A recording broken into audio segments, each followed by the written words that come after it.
yo no me reconozco como feminista, aunque participo y aunque en algún momento también dije, a lo mejor puedo reconocerme como feminista descolonial, pero no me terminé encontrando, digamos, en ese discurso, porque mi genealogía no ha sido del feminismo, ¿no? Mi aprendizaje, mi proceso de formación teórico-política no viene de ahí, ¿no? Viene de luchas territoriales, viene una vida en comunidad, en comunalidad, viene de una lucha por la vida, el territorio, desde, por ejemplo, la teología de la liberación. Entonces hay otras, digamos, raíces que alimentan mi posición. Sin embargo, pues definitivamente esto no quiere decir que no luche contra el patriarcado, ¿no? O sea, no estoy diciendo eso. De hecho, creo que es importante luchar contra el patriarcado moderno, colonial, o las formas de patriarcalización, ¿no? En nuestros territorios, pero también sin desarticularlo de la lucha contra el racismo y contra el colonialismo, que siguen siendo hoy eh, formas, modos de opresión que pesan sobre nuestros territorios y sobre nuestros pueblos. Eh, Les decía también, soy parte de esos espacios de descolonización del feminismo, ¿no? El GLEFAS es un espacio para mí muy importante donde articulamos con varias compañeras que sí se han nombrado como feministas, que traen una trayectoria del feminismo autónomo, del feminismo negro caribeño,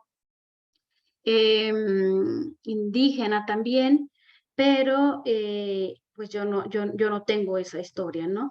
En ese espacio también para mí ha sido muy importante la construcción o plantear esas críticas, digamos, epistemológicas, feministas, en donde compañeras, por ejemplo, como María Lugones, que fueron parte de este colectivo, Ochi Curiel, Yuderquis Espinosa, Aura Cumes también estuvo en algún momento en nuestro colectivo, por mencionar algunas. Bueno, Breni Mendoza también es otra compañera que estuvo en el colectivo un buen tiempo.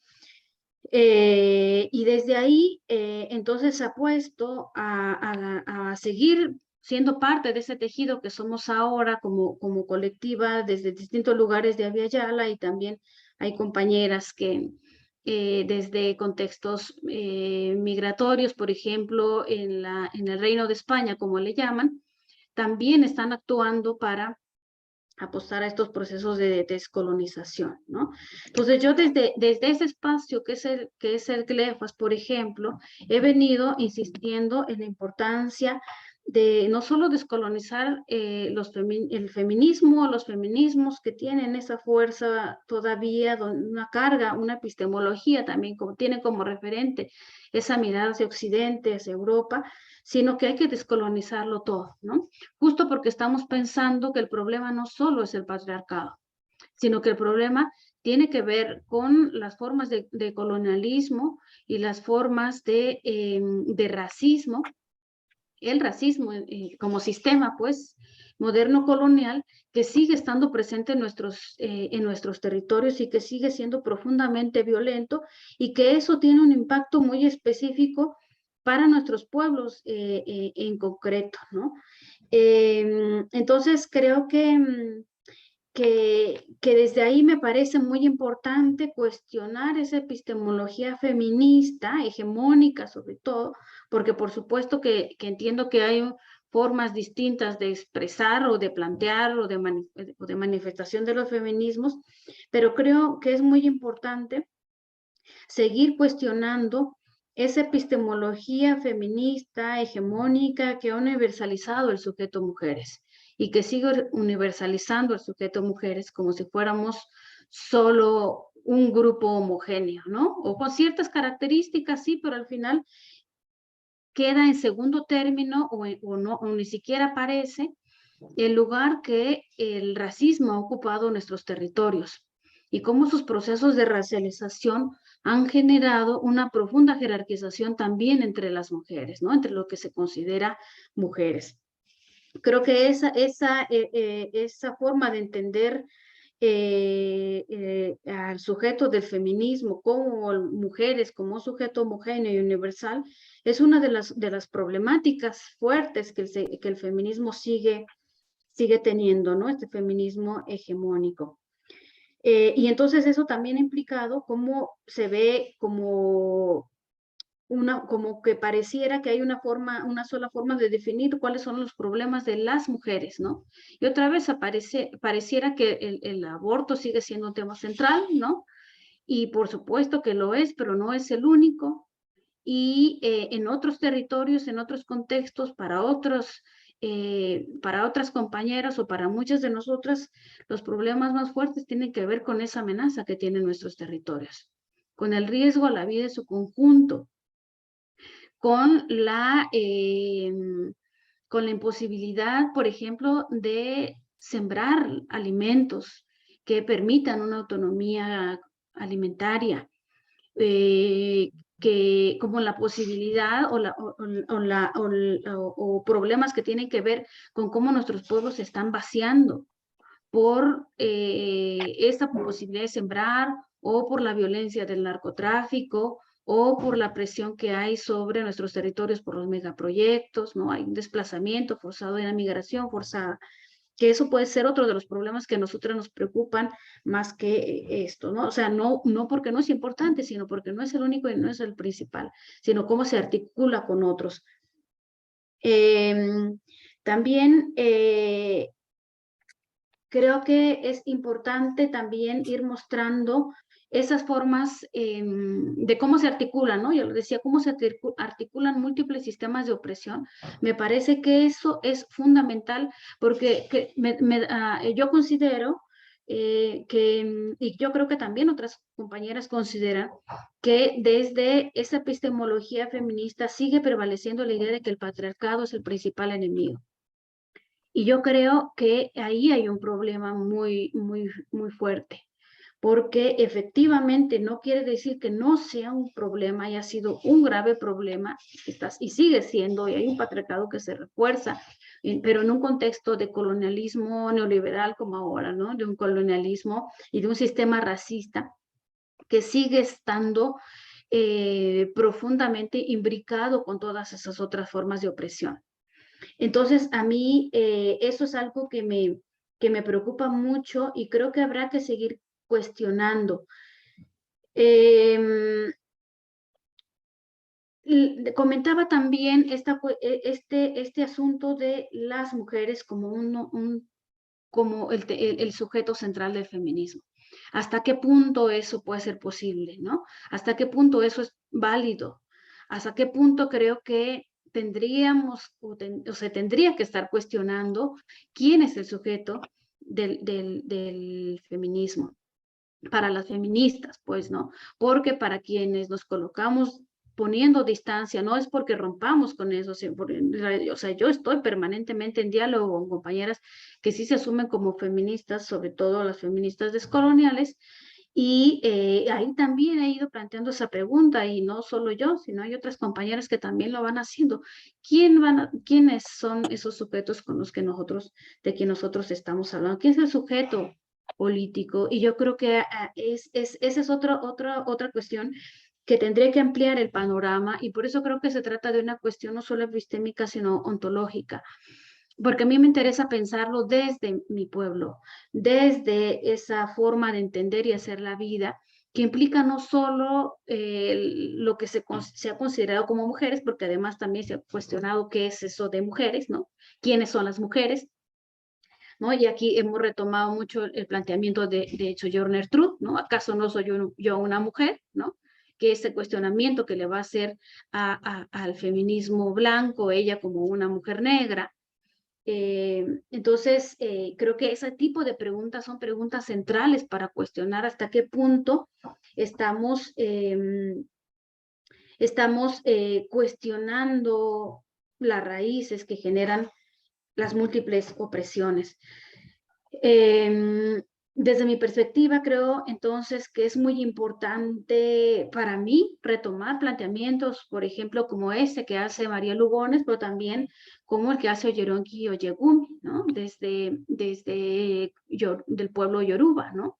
Cómo pensar esa idea de mujeres como una construcción, como una invención colonial, y si es una invención colonial, ¿qué significa el ser mujeres para nuestros pueblos? ¿Somos o no mujeres? Así como planteaba la pregunta Sojourner Truth, y lo mismo los varones de nuestras comunidades son hombres, eh, y, y eso pensándolo también ontológica, desde otra ontología, eh, creo que se ha complejizado más. Para mí se me ha complejizado aún más, ¿no? Porque yo creo que ya no solo es esa pregunta, sino ¿somos humanos o no? O sea, ¿hasta qué punto esa construcción de no humanidad a la que se ha sometido a nuestros pueblos eh, eh, nos ayuda a enfrentar o nos podría colocar en una situación que nos ayude a enfrentar o a resistir frente a un sistema moderno, colonial, patriarcal, que es cada vez más violento, ¿no? Yo creo que está siendo cada vez más violento, que está siendo cada vez más agresivo, y que frente a eso, creo que la apuesta tendría que ser, o ha sido desde mi perspectiva, y retomando a compañeras, hermanas que han venido luchando por la defensa de la vida en su conjunto, una apuesta pues por la vida, ¿no? Y para eso no solo nos estamos refiriendo a una apuesta por la vida humana, porque nosotros ni siquiera somos humanos, ¿no? Dentro de esa construcción colonial, ni siquiera hemos sido considerados como humanos. Entonces, la apuesta o mi apuesta precisamente también en todo esto no ha sido a la humanidad, a una mayor humanidad, o al subir la línea de lo humano o a saltar esa línea de lo humano en esta construcción colonial de género, como lo planteó Fanon, sino a apostar por la vida en relación como parte de un tejido, como lo han planteado también otras compañeras, ¿no? Como parte de un tejido más profundo, más complejo, que es el que sostiene la vida, y ese tejido que sostiene la vida implica nuestros territorios, implica los tupas, ¿no? Los dueños, los habitantes, los que viven en esos territorios, los seres sagrados con los que cohabitamos y con los que nos sostienen y con los que han permitido, por ejemplo, ahora tener lluvias en el pueblo de la lluvia, ¿no? Creo que como nunca antes en este momento hubo una recuperación de ceremonias para que lloviera, porque las lluvias empiezan en mayo, junio, principios de junio, y ahora llovió hasta agosto. Entonces, se multiplicaron por todos los rincones o por muchos de los rincones del Ñu Sabi, del pueblo mixteco, las ceremonias de la lluvia. Y entonces, al recuperar esas ceremonias de la lluvia, reafirmo con esto, y yo creo que el pueblo como pueblo reafirmamos que a nosotros nos interesa el sostenimiento de la vida a partir de todos esos seres con los que cohabitamos y con los que han sostenido la vida también en su conjunto. Entonces, creo que son las cosas que yo he venido también cuestionándome y cuestionando al feminismo hegemónico, un feminismo que parte de una lógica con la que no comparto, pero también me ha permitido también dialogar, conversar y aprender también de compañeras que hablan de feminismos descoloniales o de la descolonización del feminismo, y ahí he encontrado puentes importantes en este camino tan arduo, tan complejo al que nos enfrentamos hoy, en donde efectivamente la vida digna, la vida con justicia y dignidad, como dirían las compañeras zapatistas, es la que está en riesgo. Entonces lo dejo por aquí porque el tiempo se me ha acabado, esperando poder conversar un poco más de estas ideas. Gracias. Bueno, obrigada, Carmen. Te he leído, pero no te había escuchado. Me encantó la exposición y seguramente va a ser materia para una buena debate ya al final de la sesión, ¿no? Aline va a seguir a Anaí. Sí, Anaí Retornou. Muy bien. Sim. Ok, então, eu caí por causa de reparo aqui na energia elétrica para instalar o relógio. E voltando um pouquinho, deixa eu situar então, para cá, então, assim, daí, o movimento geral de pessoas que precisam, como eu estava falando, acho que mestrado, doutorado aí, orientada pela Miriam, que está aqui. A gente participou, eu tive, tem algumas pessoas que continuam, ou já foram, que participaram. Até uma etnografia coletiva nas conferências municipais, estaduais, nacionais, por dia para mulheres. No meu caso, foi desde o mestrado, tá? Mas desde aquela época já estava observando timidamente a emergência de organizações coletivas e mulheres com deficiência. Então, aqui, neste contexto aqui, que eu falo aqui, de pensar a minha participação, de pensar um feminismo difícil, neste debate que eu aporto, tá? Que precisa ser levado a cabo. E a outra coisa alguns meses atrás eu participei de uma consultoria que promovia o mapeamento de organizações coletivas de mulheres com deficiência na América Latina e Caribe, mas eu fiquei responsável por mapear o Brasil, tá? Então, assim, aqui no Brasil, eu mapeei 11 coletivos, associações, organizações de mulheres com deficiência, algumas são organizações juridicamente constituídas, ou seja, tem uma pessoa jurídica, outras são coletivos de mulheres com deficiência autônomos. Então, assim, nesse contexto que o filho observa, mas um filho percebendo que também há uma dificuldade, vamos dizer assim, seria uma consciência do que é o feminismo e dos diversos organizações. E nesse momento, agora, uns 3 meses atrás, no começo do ano, acho que março, abril, fui lá até a Frente Nacional de Mulheres com Deficiência, que para mim estava para observar uma desarticulação de uma organização, estava para perceber uma organização básica, como a gente observa. Enfim, acho que isso é acontecesse a parte do movimento. Mas que eu percebi que me interessava saber qual era uma de pautas, essas fronteiras. Aí vocês podem se perguntar por que não faz parte, não faz parte. Houve um momento que Joeped, que eu participei lá no Rio de Janeiro, que era para discutir sexualidade e deficiência. Enfim, aí uma mulher com deficiência, um coletivo que exportareiro, que faz parte lá, me viu no iPad, porque ela tinha lido referências minhas na minha produção acadêmica, e assim que aconteceu, por isso que ela pediu para tirar uma foto minha, estava tudo bem tranquilo, e tá aí, ela postou a foto comigo no Instagram. Aí uma outra mulher com deficiência, de outro coletivo, veio reclamar para mim, essa pessoa, olha, essa pessoa, cuidado com essa pessoa, tentando me alertar, se essa pessoa não é confiável, enfim, eu tenho uma cortada. Mas o fato é que eu percebi que se eu entrasse no coletivo de mulheres com deficiência, eu ia perceber esses tipos de conflito, porque a minha ideia não era ficar só colaborando para uma organização apenas, era colaborar para a fala de interpretância da origem e orientagem.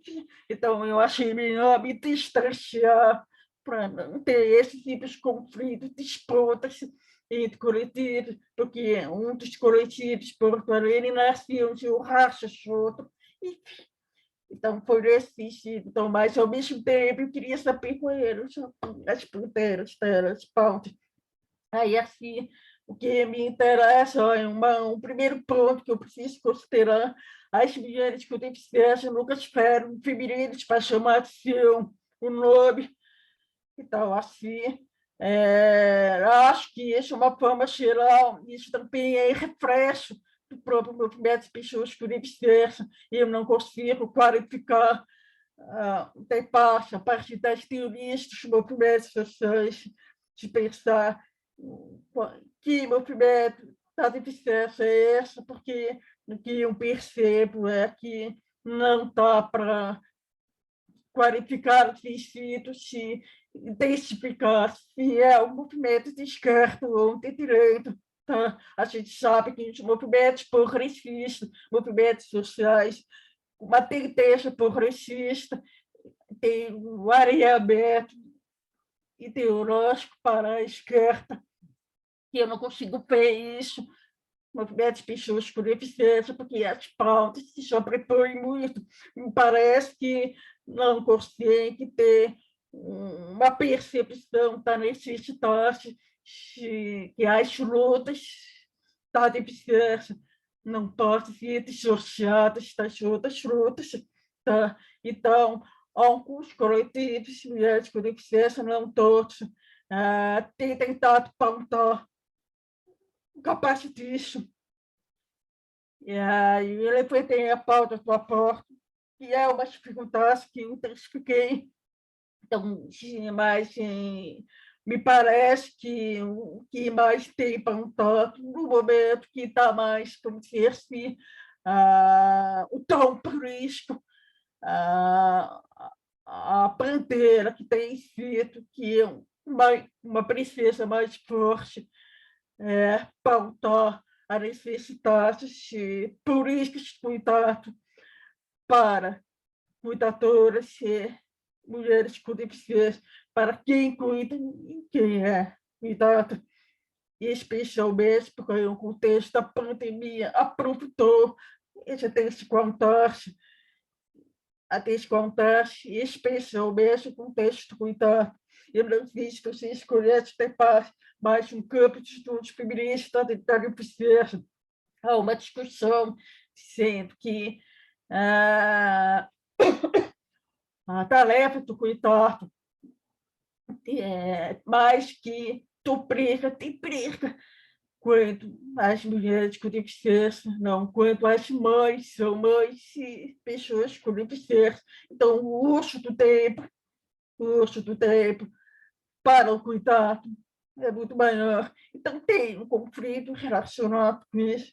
Aí é nesse sentido que acho que houve também uma aproximação, porque as mulheres com deficiência juntos coletivos foram convidadas a participar de grupos de estudos. Vamos dizer assim, parece que é mais uma comunicação, como facilita o projeto de extensão para comunicar o que é um campo de estudos da deficiência, que é feminista. Então, elas ficaram, parece assim, mais empoderadas ao serem informadas a partir do que já tem produzido nesse campo. E na pandemia eu observei, vamos dizer assim, pum, de participação de mulheres com deficiência, de repente, uma profissão delas, participando de palestras, de conferências, tanto curso, enfim. Então, nesse contexto que eu observei, tentando observar os discursos da prática, inclusive a própria pandemia paradoxalmente facilitou a participação das mulheres com deficiência, porque as barreiras relacionadas ao acesso puderam ser melhor contornadas. Mulheres com deficiência física têm barreiras físicas que elas precisam de uma estrutura, uma logística muito mais reforçada para viagem, porque tem que elaborar o roteiro de viagem, que o motorista saber qual é o roteiro de rotas acessíveis para a cidade e dos lugares que frequentar. Então, na pandemia, não precisaram fazer isso, porque puderam fazer teste às suas caixas. Então, essa pauta de cuidado é uma pauta, me parece que tem sido a principal no contexto das mulheres com deficiência, aí junto com isso, enfrentar um capacitista, e me parece também observar o sentido de tentar descolorizar a ideia de mobilista, essas mulheres, de tentar descolorizar o próprio conceito de deficiência. Então, para isso, também está pensar em o que fazer para apontar o próprio conceito de deficiência, o próprio conceito de feminista, difícil, me parece que surgiu como uma auto-identificação, exatamente porque há uma percepção de deficiência relacionada a uma ontologia negativa. Aí me parece assim, não ficaria bem falar de feminismo deficiente, porque deficiente, a palavra deficiente parece que tanto o substantivo como o adjetivo, já tentar retirar essa palavra deficiente, se auto-identificando como difícil, assim, tão calarte, substantivo e adquira a adjetivação do termo. Esse aí é um debate. A terceira pauta, a gente sabe que a pauta manda-chuva é a flexibilidade, mas me parece que o contexto da flexibilidade, quando tem um faro de cuidado, também é para a gente pensar que a flexibilidade como uma prática de cuidado. Aí vamos pensar assim, uma das frentes que mais tem refletido como as próprias organizações feministas, movimentos feministas gerais, todos feministas, incorporam as políticas de acessibilidade nas suas práticas feministas, porque isso também tem sido para a minha participação no grupo de trabalho do aporte, só foi possível porque garantiram a acessibilidade sem que fez uma necessidade de interferir, ou seja, já havia uma cultura do acesso, já corporificaram que a necessidade de acesso para as mulheres com deficiência. E uma outra coisa que me parece interessante, já vou encerrar aqui, me parece que nos estudos feministas, as categorias reflexões clássicas que nós temos pautado, por exemplo, que estão lá a maternidade compulsória, se a maternidade não é uma obrigação, mas uma escolha. Isso, por exemplo, eu dou um exemplo disso, no campo da deficiência entre as mulheres com deficiência, me parece que ocorre uma oposição a isso. Qual a oposição? É a não maternidade, é a não sexualidade, é o não acesso, tudo é uma oposição a isso, porque assim, embora que o patriarcado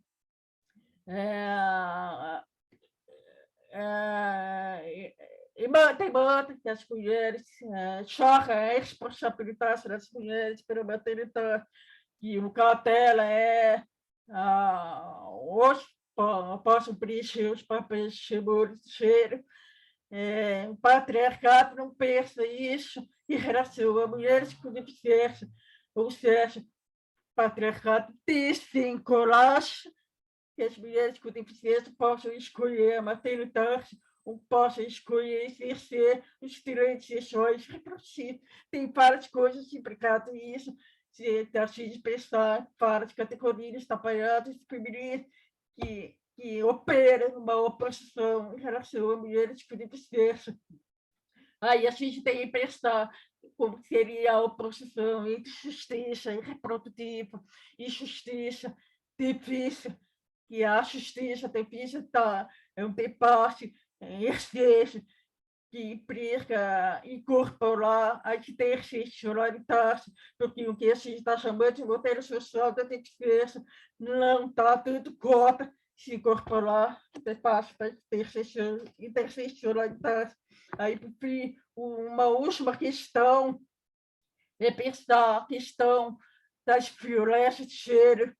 Eu não sei se vocês sabem, mas assim, eu acho que o debate atual que eu tenho percebido que está ocorrendo no âmbito da violência de gênero é a gente tentar articular no âmbito do conceito de interseccionalidade.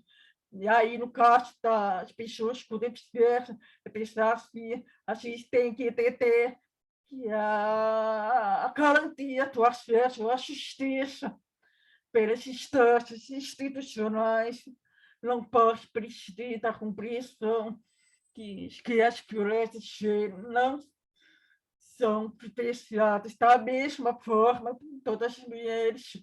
A gente sabe que as violências de gênero não é vivenciada da mesma forma por todas as mulheres. E isso também é um caso das mulheres com deficiência, e é preciso incorporar o debate da interseccionalidade. Aí, para encerrar, por exemplo, meu argumento é assim, eu estou tentando jogar algumas coisas, expressão, porque dado o tempo, não dá para mim aproveitar uma forma mais articulada, mas que eu estou percebendo é que as falas fronteiras, elas têm sido atravessadas pelo que eu estou pensando como marco teórico do cuidado. Assim, o meu argumento é pensar que a análise interseccional, seja da violência baseada em gênero, do aborto, o que for, e das várias categorias que operam na opressão para as mulheres com deficiência. Isso implica que o olhar sobre a deficiência altera a perspectiva de gênero, na medida que um cuidado ganha centralidade no enfrentamento da violência contra mulheres com deficiência e na repressividade de outras categorias.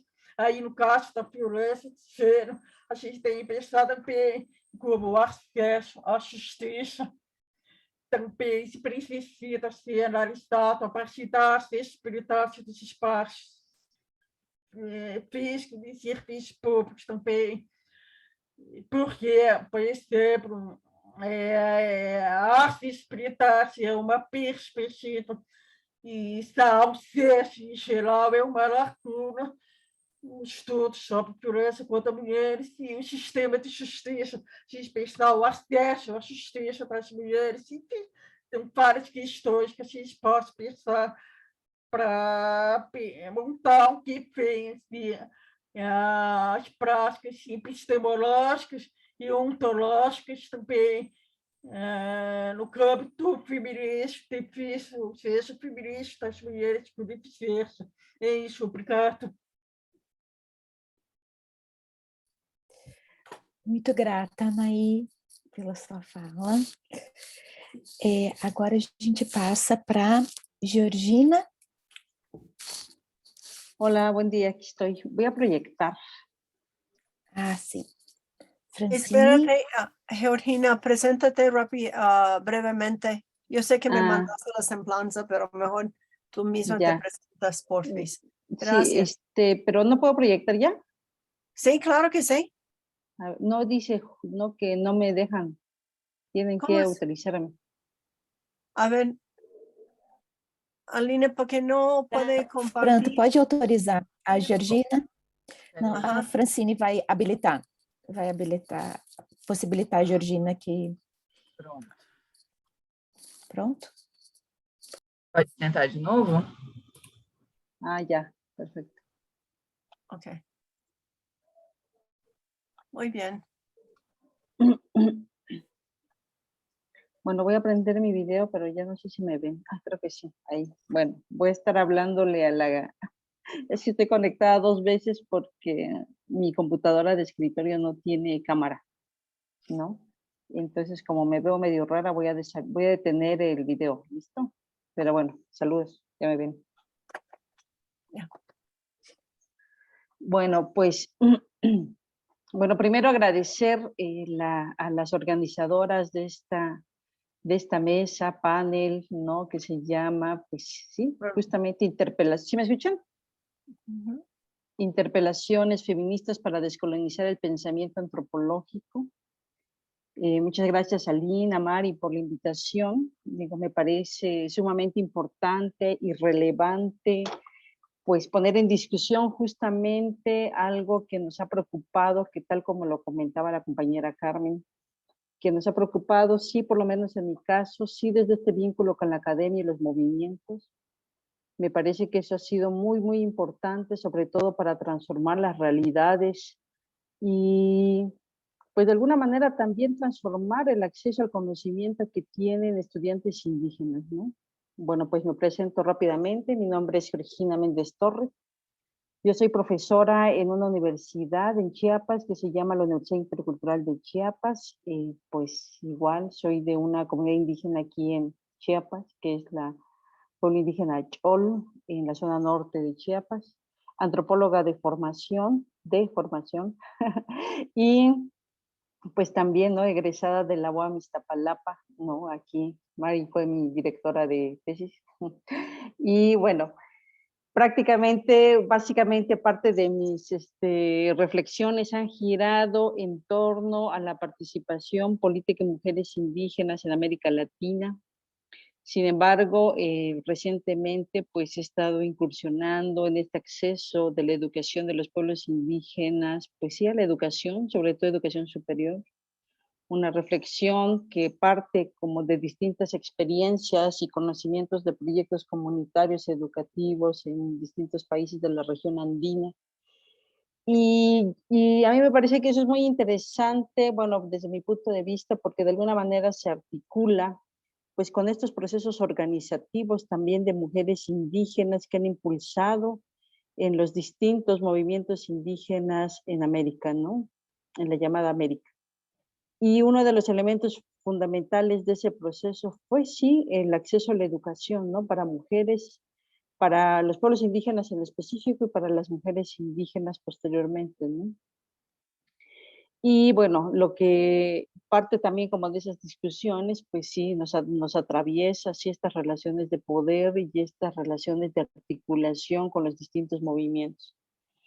Y una de las reflexiones que he estado teniendo y que también lo tuve durante el proceso de la elaboración de la tesis doctoral, es este vínculo, sí, entre los movimientos indígenas, el movimiento de mujeres indígenas y la articulación con las distintas academias y sobre todo desde la academia y con mujeres académicas feministas, ¿no?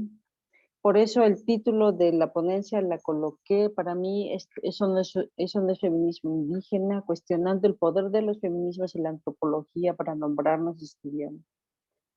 A mí me parece, bueno, seguramente también en Brasil y en otras partes de América Latina, un elemento fundamental a la que nos hemos tenido que enfrentar continuamente es este asunto de definir el trabajo de mujeres indígenas cuando se articulan con otros espacios organizativos, ¿no? Por la experiencia que yo tengo en Chiapas, a pesar de que ha habido todo un proceso de academia, la academia comprometida, dijéramos aquí en México, ¿no? Una academia comprometida con los pueblos, aún a pesar de estas academias comprometidas, pues sí sigue habiendo todavía una visión y un discurso de un feminismo, ¿no? Que trata de definir lo que es o no es feminismo desde y para las mujeres indígenas, ¿no? A ver, voy a pasar. Ahí está.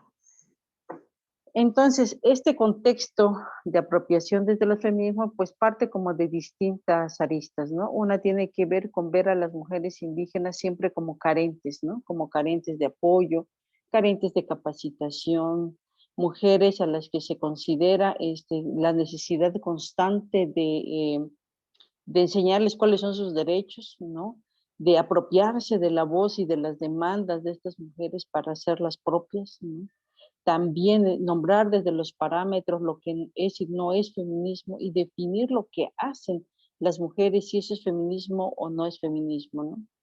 Yo creo que cuando a nosotras nos han preguntado que si esa es una preocupación que tenemos, el hecho de que cómo nos definen, yo creo que hay una visión generalizada, bueno, en México y en otros países de experiencias de mujeres indígenas con las que yo he charlado, platicado y pues que hemos hecho cosas, ¿no? Colectivas. Yo creo que efectivamente eso no es una preocupación, ¿no? Por lo menos no es una preocupación desde el movimiento como tal, ¿no? Yo creo que más bien la preocupación radica en este proceso de hacer cosas concretas y de articularnos a partir de lo que pues ya hace varios años no se había estado llamando la investigación colaborativa, que se refleje este compromiso de las distintas academias con las demandas y luchas de los pueblos, ¿no? Entonces, sin embargo, a pesar de que a veces quisiéramos ocultar o más bien no hacer referencia a estos discursos, el problema en realidad radica cuando nosotros nos trasladamos ya a los espacios universitarios o a los espacios de formación de jóvenes y mujeres, hombres indígenas en estos espacios académicos, ¿no? Porque justamente en estos espacios académicos es donde también se define parte de la ruta política o del proceso de formación de nuestros estudiantes, ¿no? Yo lo que he dicho al respecto es de que se nos traslada a académicas indígenas que estamos vinculadas a estos espacios académicos, ¿no? El compromiso político de tratar de cambiar estos contenidos curriculares para tener acceso pues sí, a un panorama más amplio de la lucha de los pueblos, ¿no? Sobre todo de academias que han sido institucionalizadas o que efectivamente pues estamos en instituciones públicas del Estado y que bueno, ahí la labor es mayor, ¿no? Entonces, justamente lo menciono porque pues en México, y me parece, bueno, no sé, ¿no? Pero, bueno, voy a hablar de México, ¿no? Pues hay una insistencia ahora, ¿no? Mucho más, creo que ahora que en años anteriores, en que se transversalice el enfoque de género en las universidades y que haya todo un proceso de sensibilización del enfoque de género en los mapas curriculares de nuestras universidades y que se visibilice el tema de la violencia de género, ¿no? Entonces, cuando se hacen todos estos ejes transversales en nuestras universidades, a mí me parece que se invisibiliza, ¿no? Parte de estas luchas de las mujeres indígenas y de las mujeres indígenas en específico, ¿no? Entonces, esta visión, ¿no? De lo que yo les he estado comentando, de que a las mujeres indígenas hay que capacitarnos, hay que sensibilizarlos, no se plantea desde un trabajo colaborativo, sino justamente desde este asunto de llevarles el discurso porque tienen derechos, ¿no? Y esa es una discusión añeja, ¿no? O sea, es una discusión añeja en el sentido de que, o sea, no es una idea novedosa en el sentido de que esto ocurra, ¿no? O sea, que apenas ocurra, ¿no? Yo creo que más bien es una denuncia constante de considerar a las mujeres indígenas justamente como se ha considerado siempre a los pueblos indígenas, ¿no? Hace recientemente venía yo de una experiencia de un proceso educativo en Colombia, en la Universidad Externado de Colombia, y varios compañeros indígenas ahí, mujeres y hombres, me decían, ¿no? Todo lo que tiene que pasar los pueblos indígenas vinculados a las universidades y de considerar siempre a los pueblos indígenas como carentes, ¿no? Carentes de habilidades y de capacidades, ¿no? Entonces, por ejemplo, me comentaban y decían, no, pues es que no podemos tener a estudiantes indígenas en las mismas aulas con estudiantes mestizos porque los estudiantes indígenas lo que hacen es atrasarnos en los contenidos, ¿no? Y eso estamos hablando nosotros de universidades privadas, universidades públicas, ¿no? En el que justamente persiste esta idea de minimizar y de calificar, ¿no?, las capacidades de los pueblos indígenas y pues en este caso específico de mujeres indígenas, ¿no? Por eso digo que efectivamente no es gratuita este tipo de mesas y este tipo de reflexiones que podemos dar. Ojalá lo pudiéramos ampliar a otros escenarios y a otros espacios, ¿no? De una reflexión más profunda de lo que ha significado la educación para los pueblos, ¿no? Y sí, y lo digo, ¿no? Pues porque seguramente pues también tendremos varias posiciones al respecto en el que incluso académicas también me han dicho, bueno, pero si las instituciones públicas no responden a sus necesidades, sálganse, ¿no? Entonces, o sea, hay distintas posturas al respecto, ¿no? O sea, estas posturas de que dicen, sálganse, creen otra cosa, ¿no? Y sí, y yo creo que en América Latina, pues hay distintos proyectos educativos que han estado, que los movimientos y las organizaciones han impulsado y se han organizado justamente porque estos proyectos de Estado, pues nunca, o sea, nunca han respondido a las necesidades de los pueblos indígenas, ¿no? Y mucho menos de las mujeres indígenas en particular, ¿no? Estas visiones, sin embargo, justamente estas visiones de Estado que nosotras tenemos y nosotros tenemos como pueblos, pues sí, persiste, ¿no? Lo que yo coloco ahí, que no, esta idea de seguir considerando a las mujeres indígenas y a los pueblos como objeto de estudio versus este trabajo colaborativo de mujeres feministas en la academia, ¿no? O sea, yo creo, ¿no? Que hay un trabajo colaborativo no desde las academias, ¿no? Sino de mujeres académicas comprometidas con estas luchas y que por lo menos en el caso mexicano podemos encontrar ya distintas reflexiones, ¿no? En el que hacen un proceso reflexivo de lo que ha significado la transformación como mujeres, como académicas y desde la antropología, ¿no? Yo creo todavía que sigue también siendo un trabajo pendiente, ¿verdad? Pero yo no voy a decirles, ¿no?, qué trabajo pendiente tienen, ¿no?, las académicas feministas, ¿no? Sin embargo, creo, ¿no?, que estaría muy bien este proceso de articulaciones y de querer transformarnos nosotros en estos espacios educativos, ¿no? Y lo menciono pues porque yo estoy en un espacio educativo, ¿no? En un espacio universitario, yo soy profesora en esta universidad intercultural, accedo, ¿no?, como a distintas subjetividades, conocimientos, experiencias comunitarias desde los estudiantes. Y pues sí, para mí siempre ha sido como un reto y una transformación siempre, pues de preguntarme también el lugar que yo estoy ocupando en estos espacios y de cambiar o intentar, ¿no? Cambiar algo de lo que ya está escrito, ¿no? Sin embargo, pues bueno, podemos ver de que todos estos escenarios que estoy colocando, pues también, o sea, responde también a un cuestionamiento y un activismo desde el movimiento de mujeres indígenas en América Latina. O sea, las mujeres han tenido un proceso, un protagonismo fuerte político desde el movimiento, desde las organizaciones. Las mujeres indígenas también han accedido a la academia y a la escritura. Las mujeres indígenas en esos procesos al lado de los pueblos, pues han generado también un proceso de sistematización de esos procesos organizativos. La voz y las demandas de las mujeres indígenas en América Latina, pues ahora es una realidad, ¿no? O sea, ahora es que podemos ver, leer, escuchar en las narrativas de las mujeres indígenas vinculadas a los movimientos, ¿no?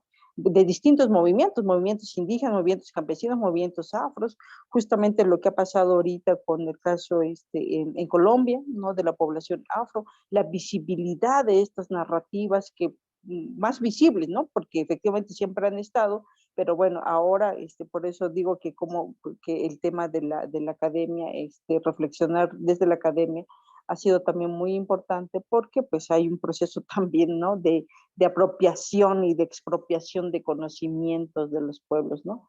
Y bueno, pues hay todo un proceso de articulación y posicionamiento a nivel nacional e internacional de mujeres indígenas, ¿no? Parte del discurso que yo les traigo cuando yo digo es que ese no es un movimiento, ese no es un feminismo indígena, esta es una entrevista, ¿no?, que le hicieron a una antropóloga pues aquí en Chiapas, ¿no? En el que justamente decía, ¿no? Si lo que hacen o no las mujeres indígenas es feminismo o no. Y más bien también hay una tendencia siempre a definir qué es lo que debería de contener ese feminismo, ¿no? Y después, cuando uno explora con mayor detenimiento las distintas expresiones y narrativas de las mujeres, yo pocas veces he encontrado de verdad que mujeres indígenas en América Latina, ¿no? Salvo algunas excepciones, digan, sí me considero y esto es mi postulado, ¿no? Salvo lo del feminismo comunitario en Guatemala y en Bolivia, pues que hay una apuesta política vinculada a los territorios y que se colocaron, ¿no? Y se ponen ellas un nombre, ¿no? Definido desde ellos, ¿no? Entonces a mí me parece, digo, que es muy interesante porque justamente a pesar de que a veces decimos que los conceptos no nos definen, ¿no? Sí se tiende, ¿no?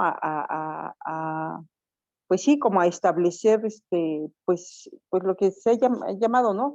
Estas genealogías, ¿no? De dónde surge justamente estas genealogías desde los conceptos, y uno de ellos, pues sí, ¿no? Es el feminismo indígena o feminismo comunitario, ¿no? Podríamos nosotras hacer una mucho mayor reflexión sobre el contenido de esta entrevista, ¿no? Porque digo, tiene mucho, ¿no? Como de lo que se espera de las mujeres que hagan, ¿no? Y que se definan, ¿no? Y yo creo que este mismo ejercicio, ¿no? Cuando se traslada a otros espacios que no son indígenas, ¿no? Entonces también, bueno, hay un problema ya, ¿no? Latente en el sentido de definir siempre a lo otro desde estos parámetros de lo que consideraríamos que, pues esperaríamos que fuera, ¿no? O se esperaría que las mujeres indígenas asumieran y se posicionaran, ¿no?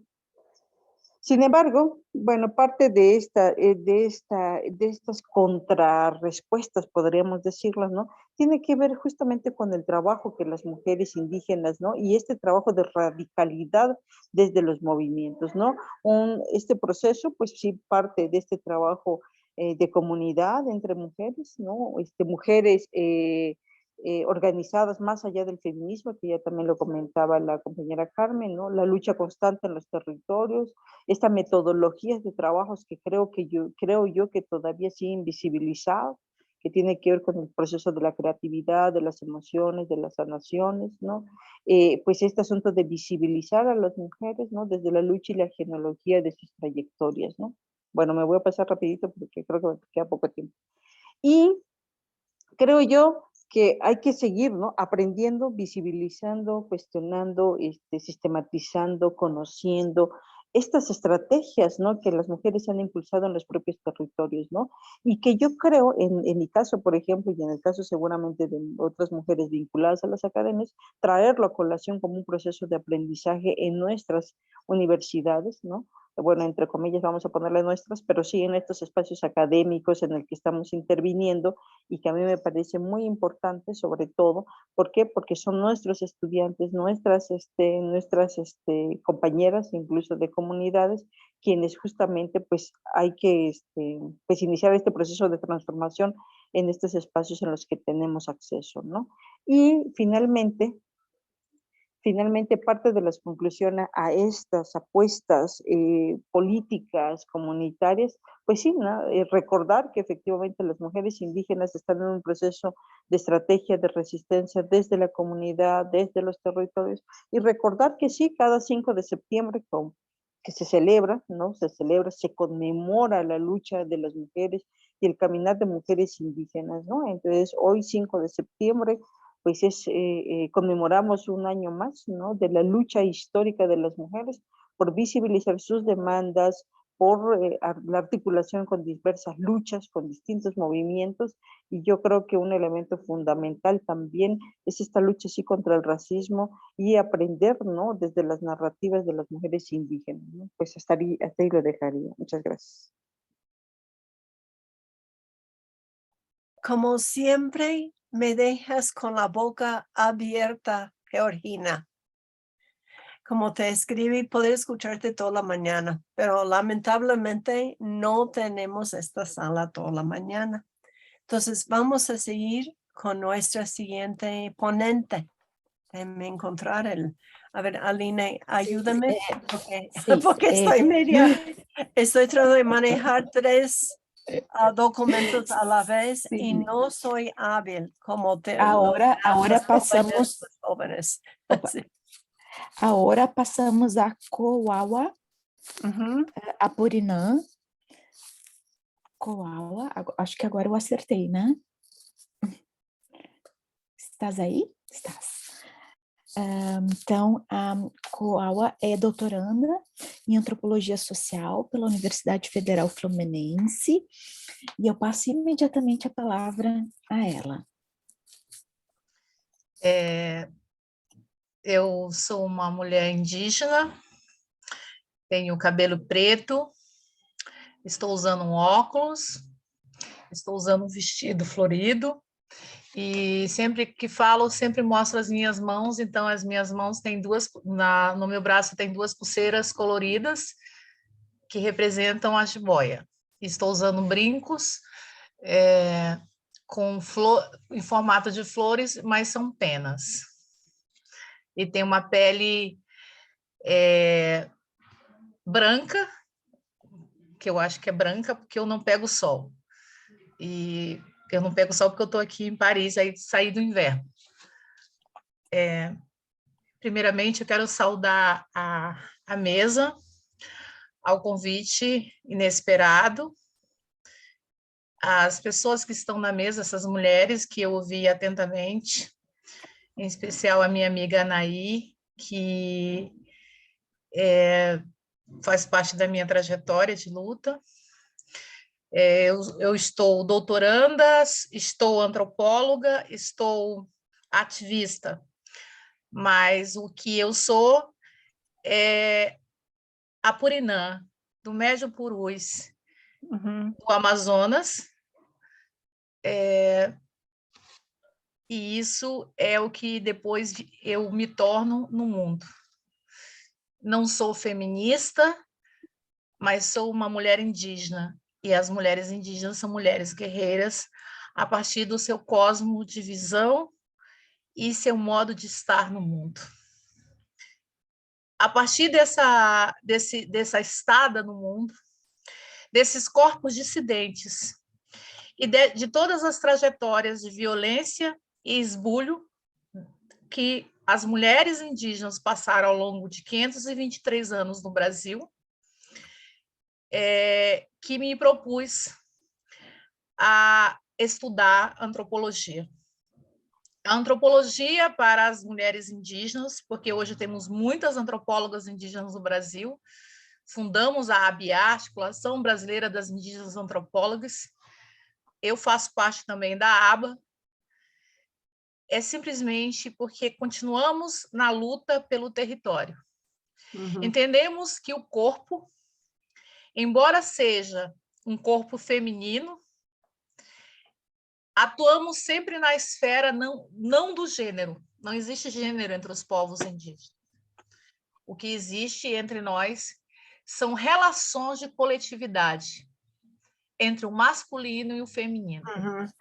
Continuamos lutando contra o patriarcado, que perfaz toda a trajetória, que faz toda uma trajetória de luta, né, contra este, e não se pode discutir em nenhum momento corpos femininos, mulheres indígenas, mulheres negras, mulheres brancas, mulheres asiáticas, sem discutir a questão do racismo estrutural que se impõe e, ao mesmo tempo, que se coloca de várias maneiras e sobre várias subjetividades do nosso corpo. Em especial, não éramos considerados e não somos ainda considerados como corpos humanos. E isso fala muito sobre o modo que se opera dentro do colonialismo, ainda em curso, dentro da academia e várias produções que se colocam. Eu não sou decolonial, eu sou contracolonial, a partir das bases epistêmicas e ontológicas e cosmológicas dos povos indígenas e do meu povo apurinã, lá do Amazonas. E, baseado nisso, eu, juntamente mais um parceiro, amigo, outro indígena, começamos a discutir, fazer essa discussão do que seria estarmos dentro da academia e que métodos e que forma utilizaríamos para fazer nossas pesquisas indígenas. Nossas pesquisas a partir do nosso lugar de escuta, principalmente de escuta, e de fala, quando a gente se coloca em um outro espaço. E desenvolvemos algo chamado etnografia encantada. Uhum.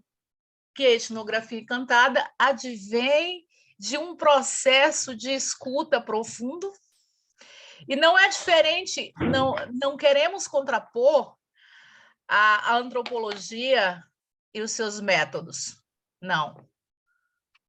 Queremos apenas fazer o nosso modo de pesquisa baseado nos conhecimentos dos nossos pajés, das nossas rezadeiras, dos nossos anciãos e dos nossos das pessoas vivas ou não vivas.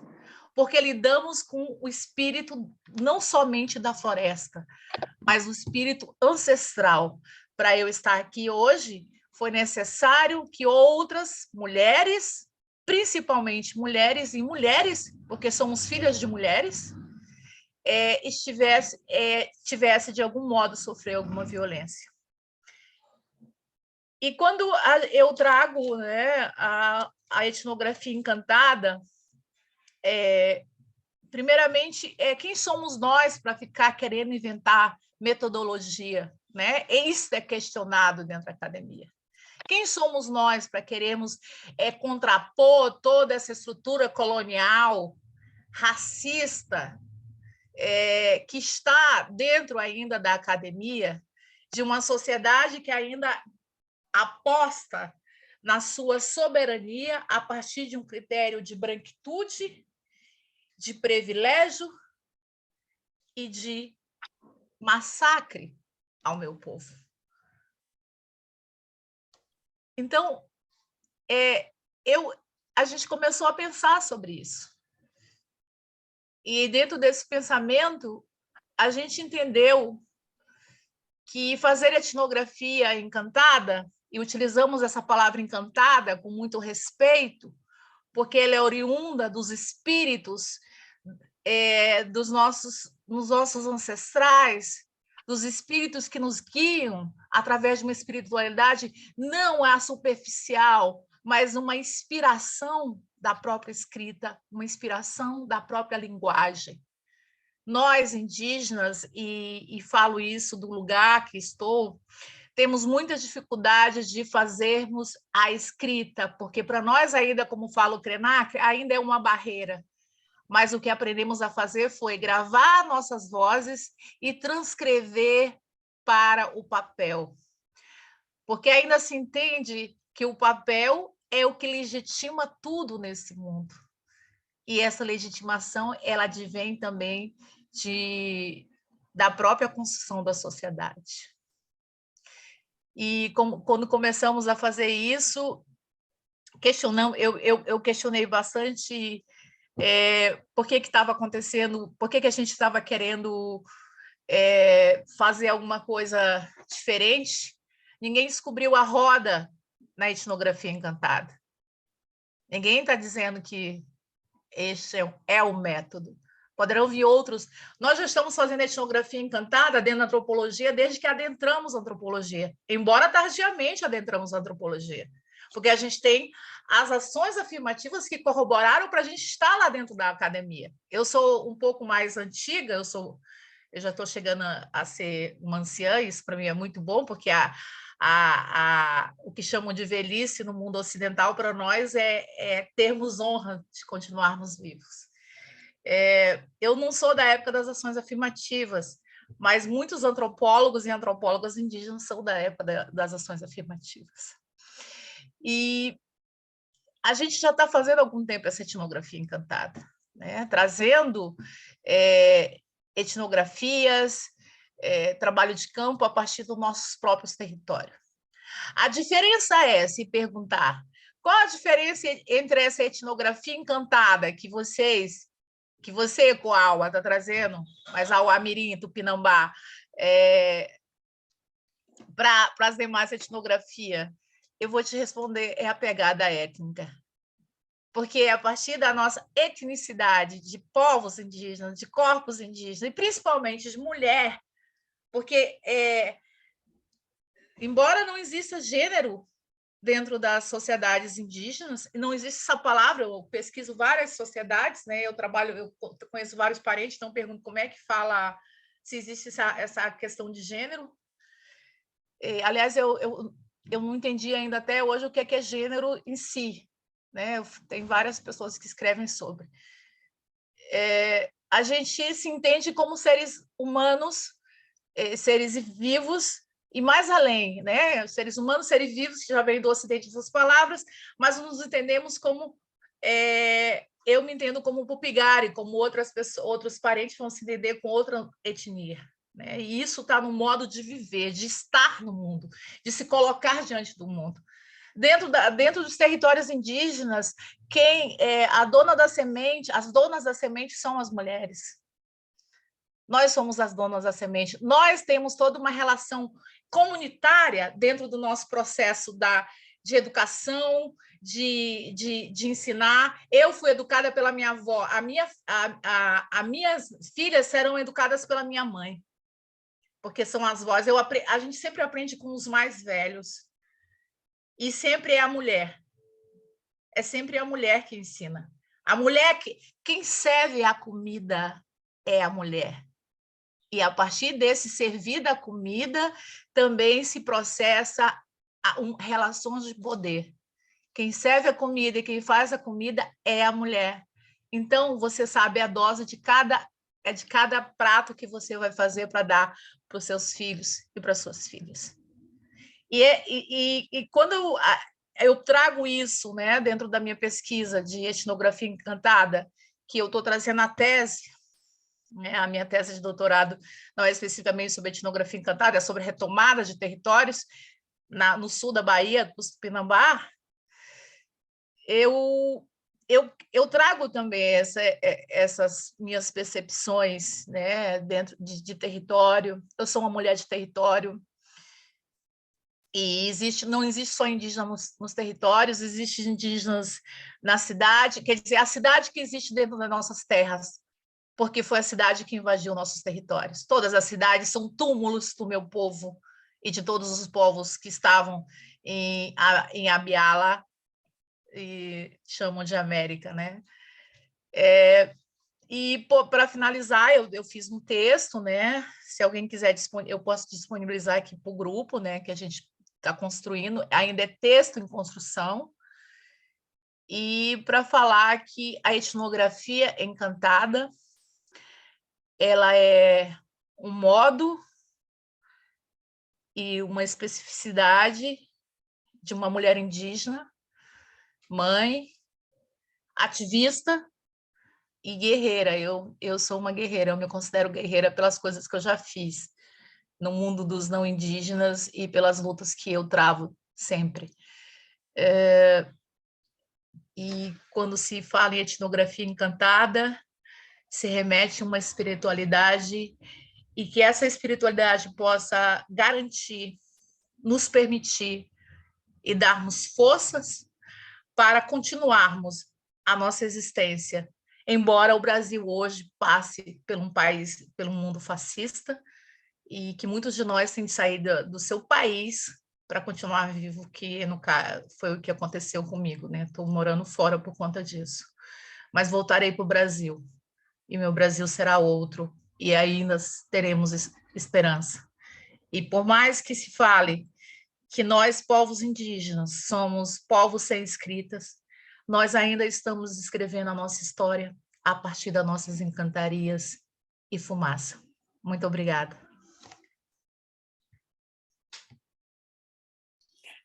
Muito grata, Coaua, por sua linda fala.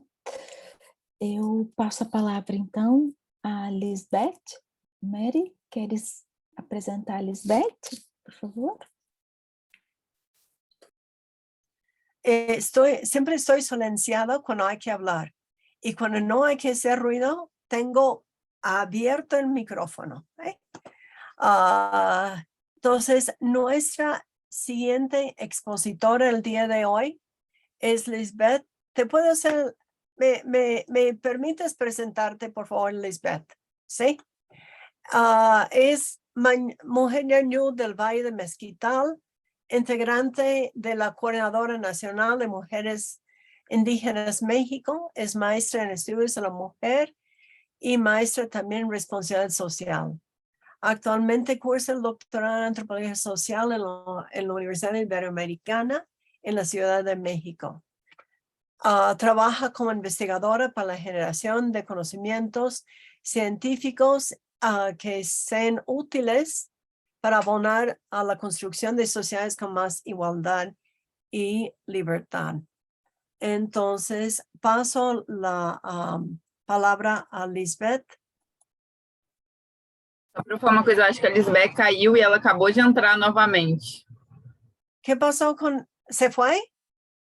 Ela acabou de entrar novamente. Ok, no, ok, ahora dice, está en la sala de espera. Ya estoy aquí, Mary. Ok, ya. Perdón. Ya te presenté, Lisbeth. Muchas gracias. Un abrazo. Un abrazo. Gracias, buenos días. Ha sido un gusto escuchar y con todo y la dificultad que puede ser entender el portugués, pero ahí más o menos nos vamos entendiendo. Entonces, pues muchas gracias. Bueno, ya Mary me hizo el favor de compartir con ustedes un poco sobre mí, cómo me llamo y eso. Y bueno, el día de hoy yo voy a compartirles en realidad pues algunas reflexiones que son muy jóvenes en el sentido de que pues están jóvenes en la sistematización tal vez, ¿no? Considero que lo que hoy puedo compartirles pues ha sido algo que ha estado dando vueltas en mi cerebro yo creo que desde que estudié la maestría en la UAM con Mary, que también fue mi tutora, pero que pues han como estado ahí presentes y que ahora justo que estoy iniciando el doctorado y planteando la tesis del doctorado, la investigación, creo que están en la base de lo que es la reflexión epistemológica y metodológica de la investigación de doctorado, ¿no? Entonces, bueno, pues yo le titulé a esta presentación Apuntes para el pensar hacer desde el ser indígena feminista, ¿no? Leído en voz alta suena un poco raro, pero bueno, espero poder compartirles o poder, darme a entender con lo que me está dando vueltas en la cabeza, ¿no? Y que ahorita escuchando sobre todo a las compañeras, creo que es una reflexión o son reflexiones, son ideas, son que no están solo en mi cabeza, por supuesto, ¿no? Sino que sí hacen parte de un eco y de un contexto, pienso, en el que muchas mujeres indígenas también nos estamos preguntando pues diferentes cosas y nos estamos preguntando nuestro lugar un poco en la academia también, el lugar que tiene la academia, incluso el feminismo, por supuesto, los feminismos. Entonces, bueno, yo voy a abonar un poco a esto, ¿no?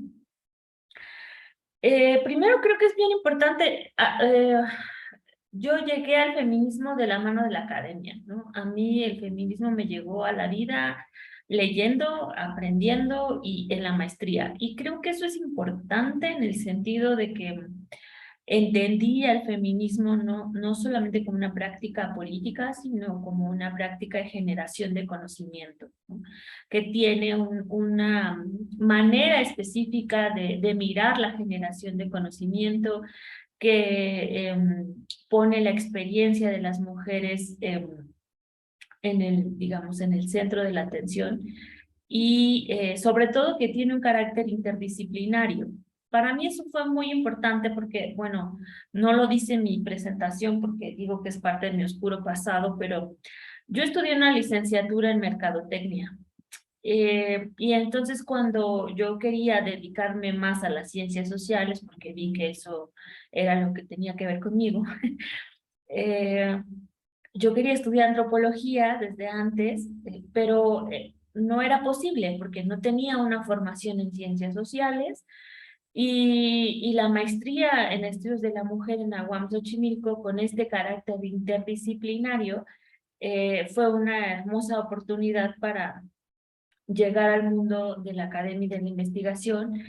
Y sobre todo, digo que lo interdisciplinario resultó muy importante porque entonces la visión que yo tenía, que no estaba disciplinada, como, o sea, estaba yo muy indisciplinada y eso resultó una ventaja, pero una ventaja que pudo, digamos, florecer o cultivarse en esa maestría y en ese contexto de los estudios feministas, ¿no? Entonces, yo así conocí el feminismo y así llegué al feminismo.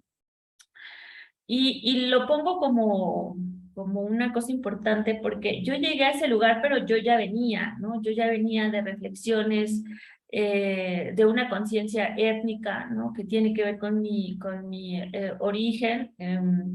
Venía yo en una búsqueda constante de encontrar cosas que pudieran ser útiles para mi pueblo y que eso marcó y sigue marcando mi formación profesional y incluso mis decisiones laborales, ¿no? Como hacer aquellas cosas que puedan ser útiles para mi pueblo.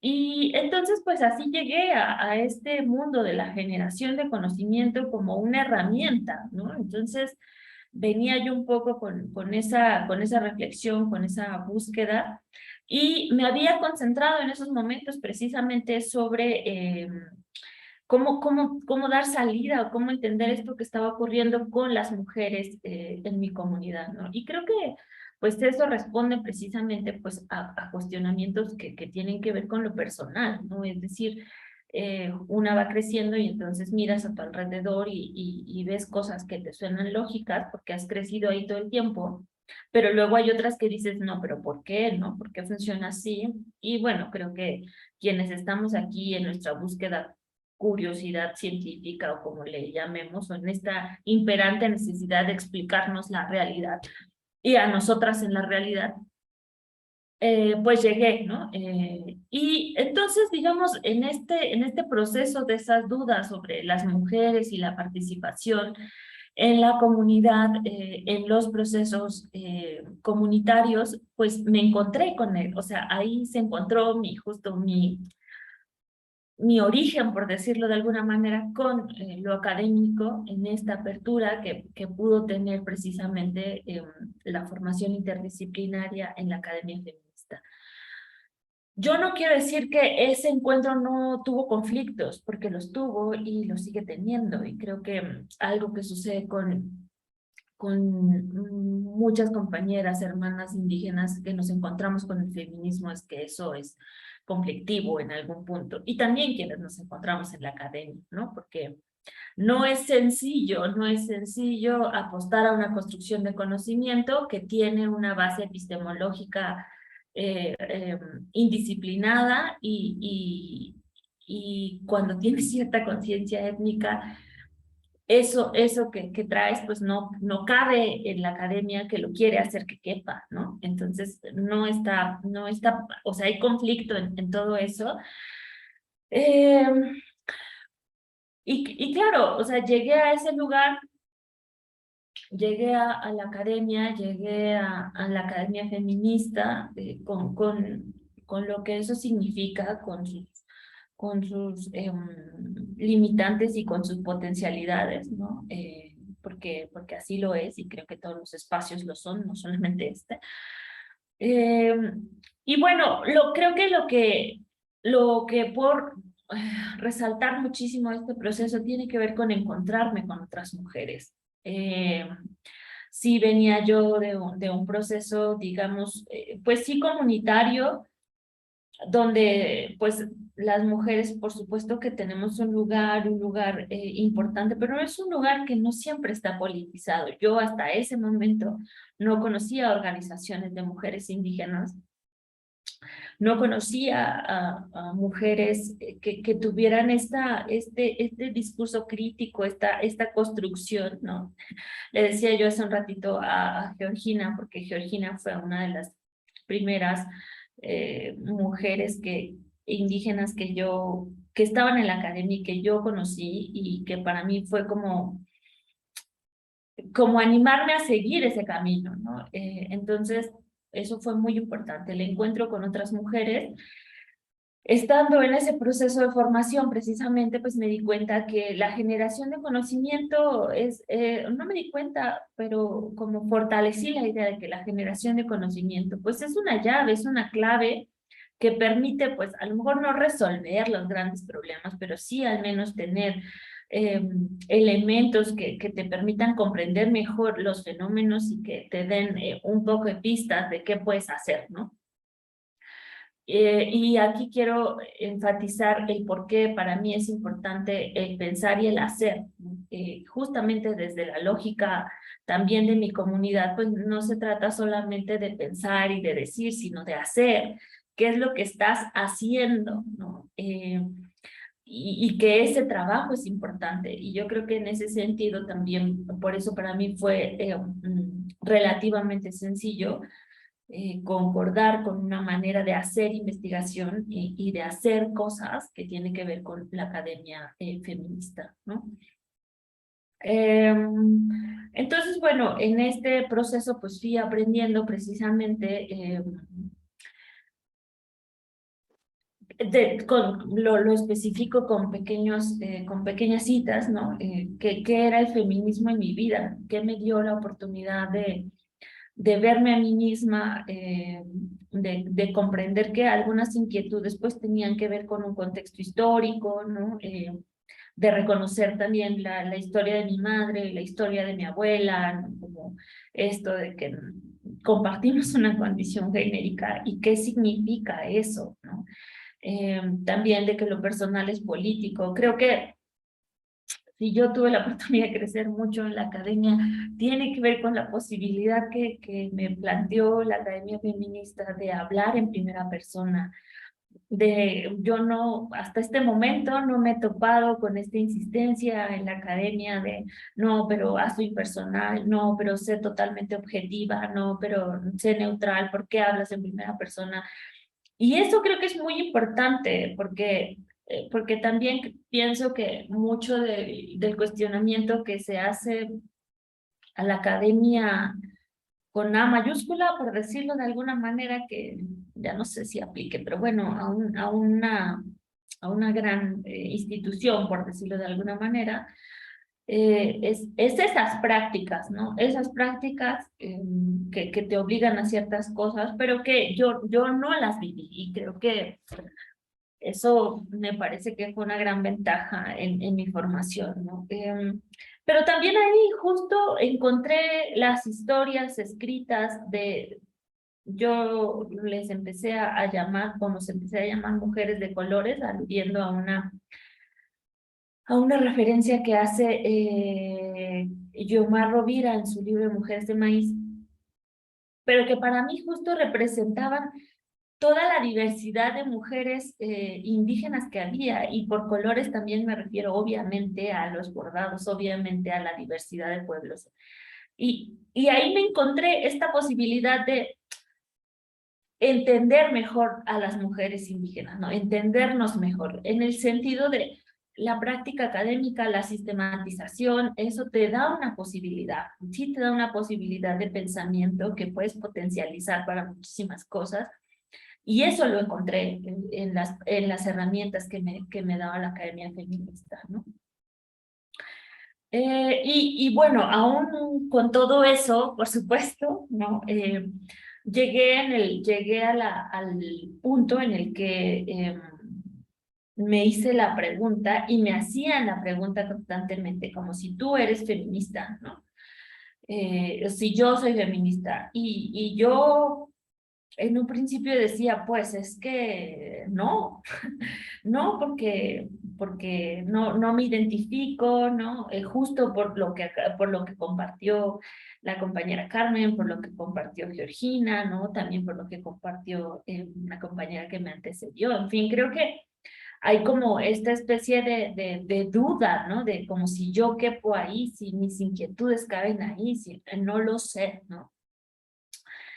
Y entonces creo que lo que me tardé, ¿no? Justamente en coincidir. O sea, esta duda mía también tenía que ver con que yo no veía otras similares a mí, ¿no? En la academia no había otras similares a mí.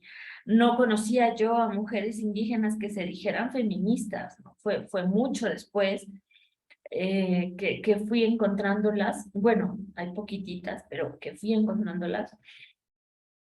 ¿No? Entonces creo que justo esta idea también de la genealogía es importante porque pues una no llega ahí como por generación espontánea, ¿no? Es decir, no existimos así, existimos también a partir de una genealogía. Y para mí eso era muy evidente por decirlo así, en mi identificación o en mi condición étnica. Era muy evidente, yo sabía, sé de dónde vengo, sé dónde están mis raíces, sé dónde está enterrado mi ombligo, sé eso, ¿no? Pero me era difícil identificarme como feminista porque yo entendía la academia feminista y el pensamiento y la teoría, ¿no? Y que venía de un movimiento, pero no me sentía del todo identificada con eso, ¿no? Entonces, como de alguna forma, pues, poco a poco fui encontrando a más compañeras. Sí recuerdo que mi cuestionamiento era constante en la maestría y tal vez Mary lo recuerde, pero mi cuestionamiento era constante en el sentido de, bueno, y en todo esto, ¿dónde estamos las mujeres indígenas, no? Aquí, ¿cómo nos estamos pensando, no? ¿Cuáles son las posibilidades?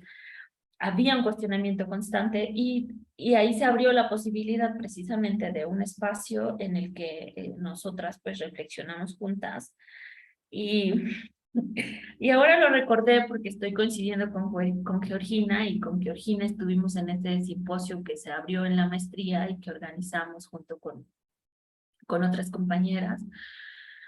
Y ahí me encontré con mujeres indígenas que estaban en la academia, ¿no? Y que no necesariamente se decían feministas, pero por supuesto que hacían una interpelación a lo que se hacía en la academia y también a lo que significaba ser mujer en una comunidad indígena, ¿no? Entonces, como que ahí fui encontrando un poco esa genealogía que yo estaba buscando, ¿no? De sentirme más por el camino, ¿no?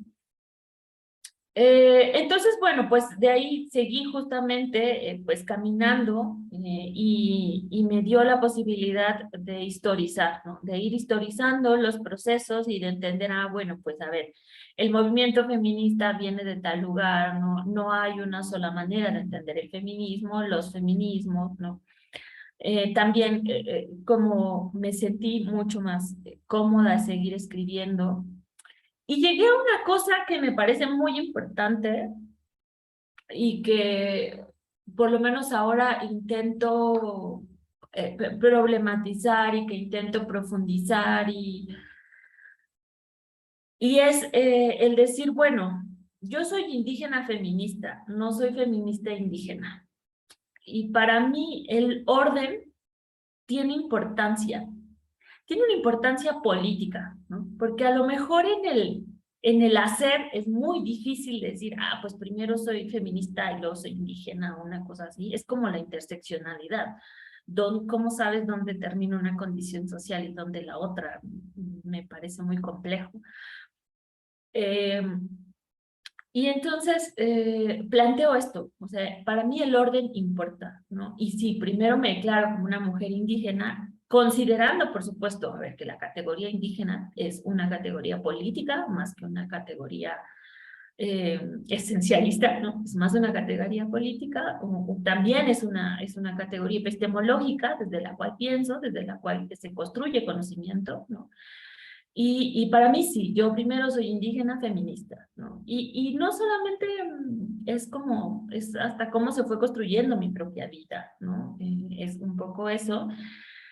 Y tengo la sensación y el pensamiento, ¿no? De que establecer este orden puede abonar un poco a las reflexiones que hay de los feminismos y su relación con mujeres indígenas. Como lo dijo Mary en mi presentación, seguramente, pues yo soy parte de la Coordinadora Nacional de Mujeres Indígenas en México, que es una organización autogestiva que justamente el mes pasado cumplió 25 años de existencia, que fue fundada por la comandante Ramona, que fue fundada por otras compañeras, y que en su proceso de fundación estuvo acompañada por feministas, ¿no? Estuvo acompañada por Mercedes Oliveira, estuvo acompañada por Marcela Lagarde, ¿no? Y nosotras en CONAMI, yo conocí a CONAMI mucho después de salir de la maestría, ¿no? Y cuando yo llegué a CONAMI, precisamente me encontré con esta politización de las mujeres indígenas y esto que decía Geo, de lo que las mujeres indígenas han construido desde la organización de las mujeres, ¿no? Y lo que ahí justamente encontré también es que jamás se ha negado el diálogo conflictivo y no conflictivo que se puede tener con los feminismos, ¿no? Y entonces encontré mi genealogía, ¿no? Y entonces encontré mi lugar, y entonces encontré esta comunidad en la que decimos, por supuesto, ¿no? Podemos construir con las feministas, y Geo lo decía hace un rato, ¿no? A ver, no estamos hablando de toda la academia feminista, estamos hablando de personas, de mujeres con quienes nos encontramos, con quienes dialogamos y con quienes es posible establecer una relación dialógica de construcción conjunta, ¿no? Entonces, pues precisamente, digamos, ahí también encontré esta asidero político y de pensamiento para decir, bueno, sí, ¿no? Efectivamente, sí me considero feminista, pero primero soy indígena. Y en CONAMI, una de las fundadoras de CONAMI es una compañera que hace un año desafortunadamente falleció, Marta Sánchez Néstor, y ella era la única, digamos, indígena que se decía feminista, ¿no? La única cuando CONAMI inició, o sea, hace 25 años, hace muchos años, ella era muy joven y también conoció el feminismo, y ella sí se decía feminista, y digamos, de esa generación de la genealogía de mujeres indígenas organizadas en México, ella era la única, ¿no? Que se decía feminista. Y traigo un pequeño... Ella y yo compartimos un espacio hace tiempo justamente hablando de los feminismos, y ella dijo algo que me parece muy importante. Ella dijo, yo soy feminista porque de lo que se trata es de construir en todos los territorios, ¿no? Y creo que a mí me hizo mucho sentido porque precisamente en esa búsqueda que yo les comentaba hace un rato, que espero que me sigan en mi locura, pero esa búsqueda que yo tenía desde el inicio de qué puedo hacer y cómo puedo seguir vinculada a mi comunidad, ¿no? En esa búsqueda, justamente, la idea es cómo creamos más posibilidades, ¿no? Cómo creamos, desde mi lógica, es cómo creamos más posibilidades para las mujeres indígenas, que decidan, que hagan lo que quieran, que no sé, o sea, quieren casarse, no casarse, ser madres, no ser madres, en fin, ¿no? Como todo eso. Y la manera en que yo aprendí el feminismo es eso, ¿no? Es crear oportunidades, tiene que ver con la interdisciplina, tiene que ver con las múltiples posibilidades, tiene que ver con cómo hacerlo, y eso es metodología, ¿no? Entonces, bueno, un poco me hizo sentido, ¿no? Y ya para ir cerrando, afortunadamente, a tiempo, metodológicamente, el feminismo me ha enseñado que podemos partir como de tres claves importantes, ¿no? Que tiene que ver con la visibilización, la desnaturalización y la historización. Estas son claves epistemológicas que yo leí en el feminismo, que yo leí en la Academia Feminista. Y desde estas claves también es que lo encuentro con la lógica de cómo lo que hacemos en las organizaciones de mujeres indígenas, por ejemplo, tiene que ver, como decían hace rato, pues somos contracoloniales, ¿no? Pero historizamos lo que ha significado el colonialismo, ¿no? Porque creo que precisamente si solo decimos, no, pues es que eso es colonialista, es decir, creo que le podemos quitar la potencia política que tiene, ¿no? Entonces, yo he aprendido también a usar todas las herramientas que vamos teniendo, ¿no? Es decir, pues la teología de la liberación enseñó una cosa, ¿no? El feminismo enseñó otra, también la teoría descolonial enseña otras, ¿no? Y cómo eso va sirviendo para tejer aquello que nos está importando, ¿no? Y aquello a lo que estamos haciendo en los temas, por poner una cosa de temas que nos están importando, ¿no? Y aquello que queremos hacer, ¿no? Entonces, bueno, y ya por último también, yo creo que el feminismo no es de nadie, ¿no? Yo creo que el feminismo es una lucha de muchísimas mujeres que nos han antecedido, y en ese sentido me parece que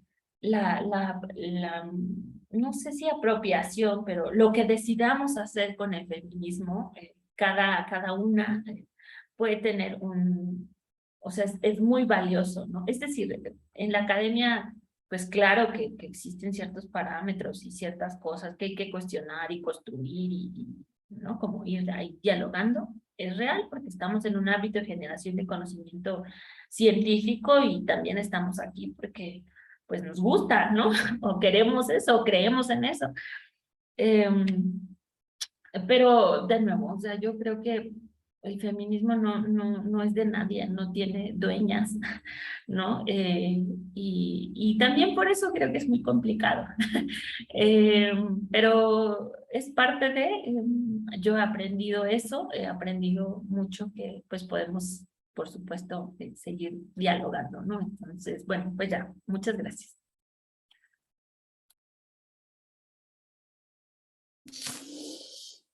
Gracias. Gracias, obrigada. Sí, efectivamente nadie es dueño del feminismo y también de los nombres, ¿no? Y ahí bueno, dejaste mucho que discutir. No sé si Aline, tenemos unos 15 minutos para seguir comentando. Sí, yo creo que sí, que podemos hacer una rodada de diálogo, de conversaciones, de 15 minutos, enfim, aí, porque atrasamos um pouquinho, né? Então, podemos fazer uma rodada. ¿Y cómo ves bueno, si quieren levantar la mano o si prefieren escribir en el chat? Sí, Anaí está com problema nas legendas e ela pediu, acho que ela acabou caindo também, mas ela pediu que se tiverem alguma questão para ela que escrevam no chat. É mais acessível a ela o chat, tá? Então, enfim, está aberto quem gostaria de fazer alguma questão, pode ou fazê-la pelo chat ou abrir o microfone. A gente tem ainda uns 15 minutinhos para fazer um pequeno diálogo e a gente certamente vai continuar amanhã, né? A partir dessas, enfim, contribuições tão interessantes, potentes e valiosas de hoje, tá bom? Então, tá aberto. Acho que já tem alguém aqui que fez. Ou se querem levantar a mão.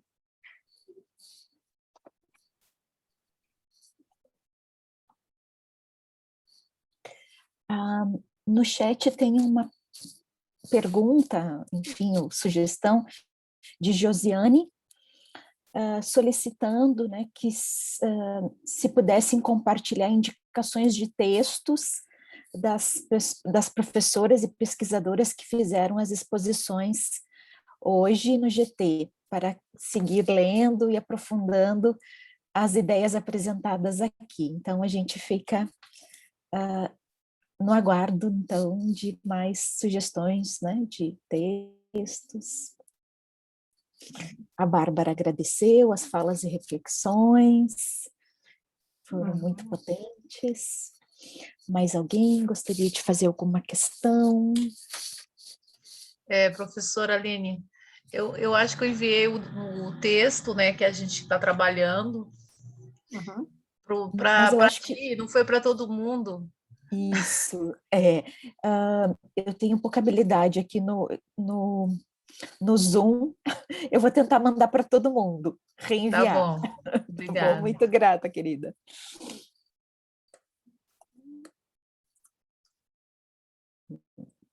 Okay.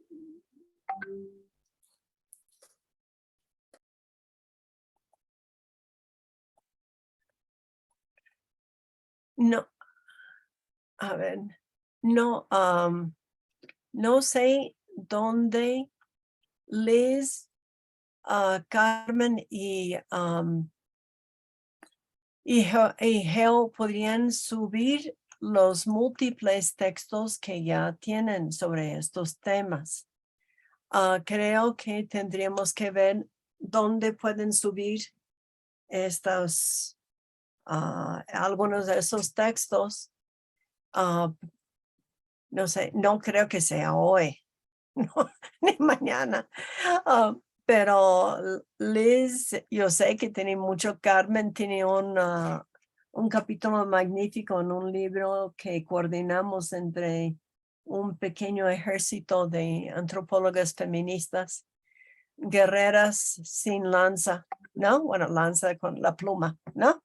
Y también Georgina tenía un texto ahí, y también le acabo de leer otra cosa bien linda de Georgina también sobre la importancia de la escritura, ¿no?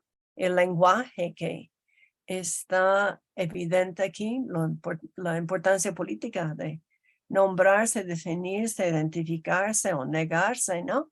Y quién es el dueño o la dueña de las categorías, de las etiquetas, las identidades, ¿no? Y que hay mucha disputa. Hoy, obrigada, Coaba. Ya veo ahí.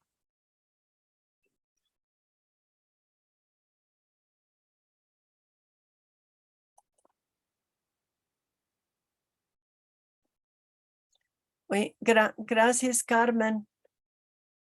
También tengo asesoría ahorita, por eso, en fin, uno tiene la cabeza en dos lados. Carmen. Sí, mil disculpas, me tengo que despedir porque los alumnos me están esperando, pero agradezco la posibilidad y ojalá este sea el inicio de diálogos más profundos, más cercanos también, porque creo que lo estamos. Muchas gracias a todas. Gracias, Carmen. Hasta luego. Sí, hasta luego.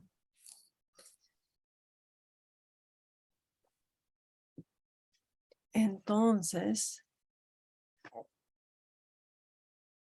muchas gracias a Coaba por su texto. Wow. Ok. Déjenme ver si hay forma de...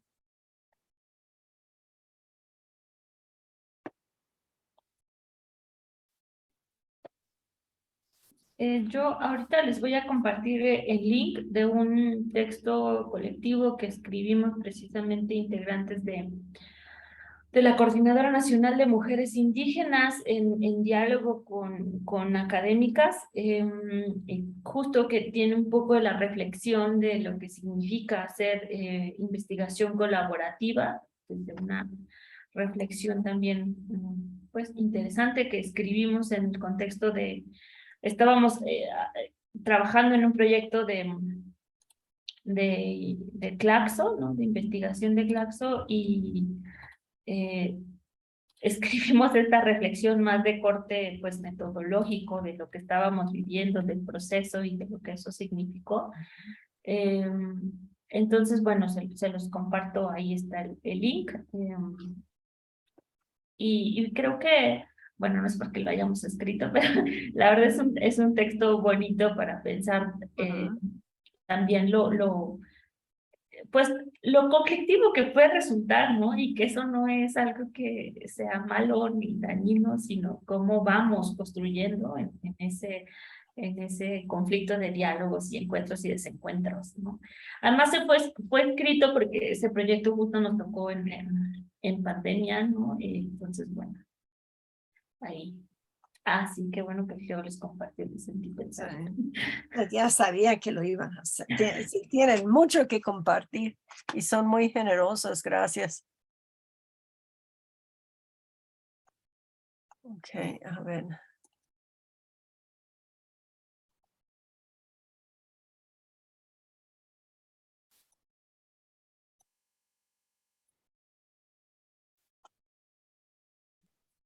Bueno, eu não sei se tem alguma pergunta, pero eu gostaria de fazer um comentário mais geral.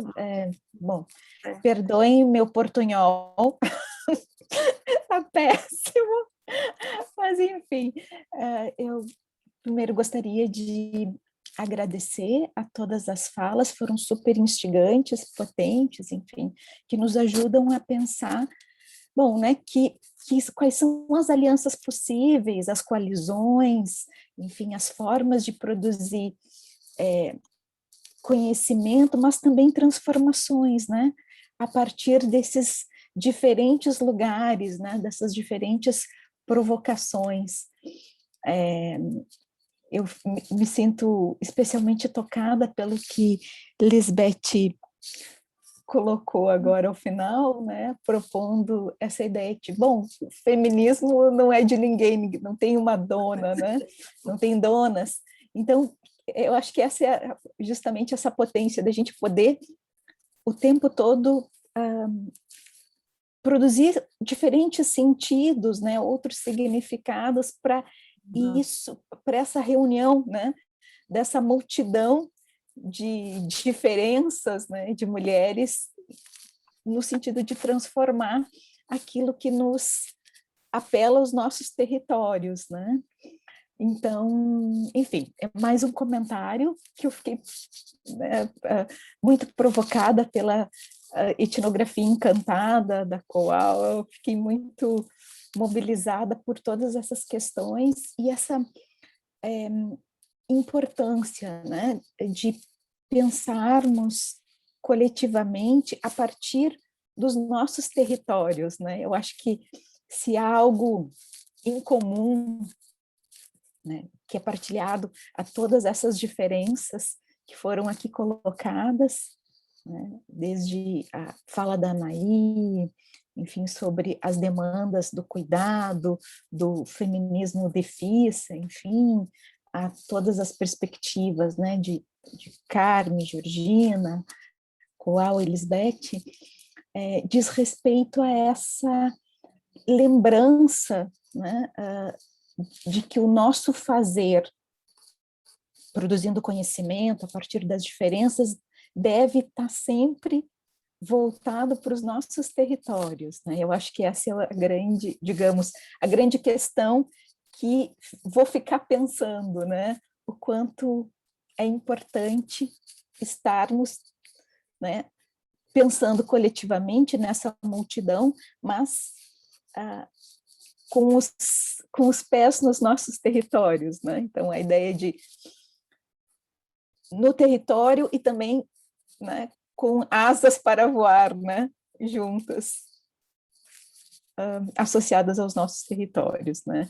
Não sei se faz sentido para vocês isso, mas, enfim, eu gostaria de partilhar essa reflexão que as suas falas, enfim, né, me provocou. Então, é isso, gostaria de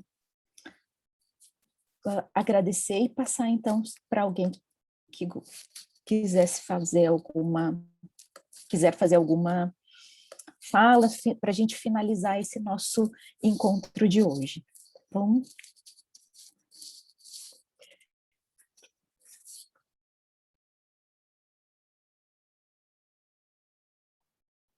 Bueno, yo creo que nos vamos despidiendo. Si no hay más comentarios.